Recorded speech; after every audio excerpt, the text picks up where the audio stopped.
Hmm. But I just don't like that raids are kind of they're kind of like over glorified, you know? Yeah, and that's the transition to YouTube. Like for me, I was gonna end my YouTube stream over here with 200 viewers. I'm okay. Well, I can't raid anyone.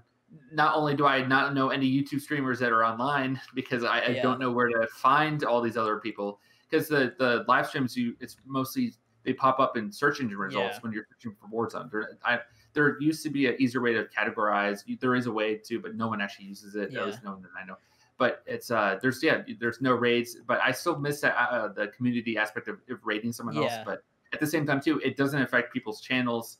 So from a mere streaming standpoint, it doesn't really affect your numbers or like any sort of revenue from it. I also tell them, I'm like, rating is more for the unless you're like so big on Twitch that like it doesn't matter, you're just kind of doing it for fun. Like for me, when I raid somebody, it's almost like a form of networking. It's like, all right, like I've seen this person on TikTok, I've interacted a little bit.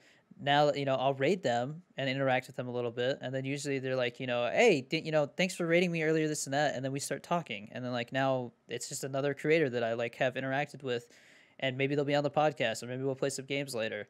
Like it's a form of networking too. But my thing, I don't know if I worded it right. I don't want to sound like, oh, I don't know how to word it. But raids are weird because there are people who stream and they're like waiting for this raid to happen. Like they're waiting for a big raid to happen. They don't understand that you have to like make content and all that stuff. They're just like, if I'm streaming, somebody will probably raid me at some point, And statistically, it's never gonna happen. For me, statistically, it will happen, and the reason is I have the most.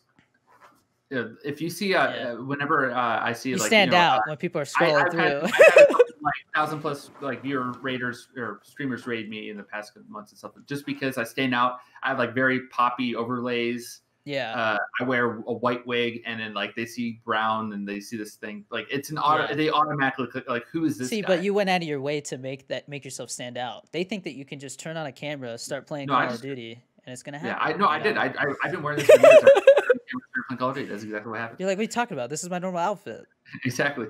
Yeah, Danny feels pretty bad about that right now. But yeah, no, I feel bad because like when I changed it, there was people like they whispered me and they're like, Danny, like I saw that you changed it and it kind of made me sad. Like, can you change it back? And I'm like, sorry, man. Like I really don't want people to be encouraged to save points to raid themselves. To me, that is, it kind of goes against what I'm about. And like I explained to them, like, okay, I understand now. Well, maybe you can raid my friend. I'm like, exactly, dude. That's different, So, but yeah, raiding is a weird thing. I'm in the same dilemma with channel points, but I have a 40,000 point redeem for I'll play an offline game with them for a few hours, a game of their choice. But that was great, possibly to start when you had like 5-10 viewers that can at least incentivize someone to stick around. No one's been able to redeem it yet. And for like my mod or like some other people that stick around the Discord, like I'll play offline with them anyways. But at one point, I wish there was a way to shut it off, but without killing the hopes and dreams of those that have been like kind of they're waiting, saving up their points for that. Because I have a couple of people like, I would redeem this, but I'm saving up for this. I had redeem a Twitter follow, redeem a TikTok follow, redeem this, redeem that, all these follows, right? And then when I got rid of them, people got upset, but it was because people would redeem them, and I'm like, all right, man, like, whisper me what name to follow, and they never do. And then all of a sudden, like a week later, they're like, hey, bro, like a week ago, I redeemed follow me on Instagram, you never did it. And I'm like, well, you never told me what name to follow. Like, I'm not gonna hunt you down, to figure out who to follow. I got too much on my plate, dude. So it's like I just got rid of it because it was just too much of a hassle.